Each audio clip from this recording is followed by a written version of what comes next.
merong umorder sa atin sa TikTok shop. Big shout out, it's me, Daniel, number 5 ng taga Santa Maria, Bulacan, no? And my special note siya dito, sabi niya na please pack securely to prevent damage during transit. Thank you so much. Don't need to worry about it, this ma'am. I can guarantee you more than 100% makakarating sa inyo ng hindi basag. Alam mo kung bakit? Ilang beses na kami nabasagan before. Nakakaya sa customer, sayang ang honey, sayang ang panahon, you know, while waiting for your order.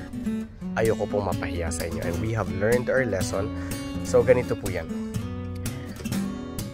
Santa Maria, Bulacan lang po kayo. Today po ang pick up, Friday, November 21. Tomorrow, please expect your order, November 22, Saturday. Makakarating po sa inyo. Next day delivery lang po tayo, taga Santa Maria, Bulacan lang po kayo.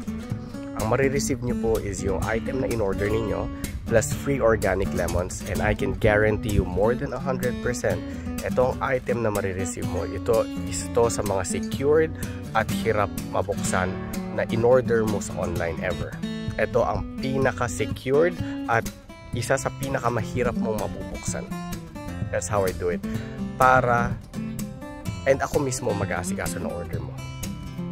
Sayang pag nabasag lang yung honey. Tapos ayoko naman po mapahiya sa inyo. Feel confident na po kayo na hindi mababasag yung order ninyo. I can guarantee you that. No? So please expect your order. Just a quick video para sa inyo. Maraming salamat. Have a great weekend ahead.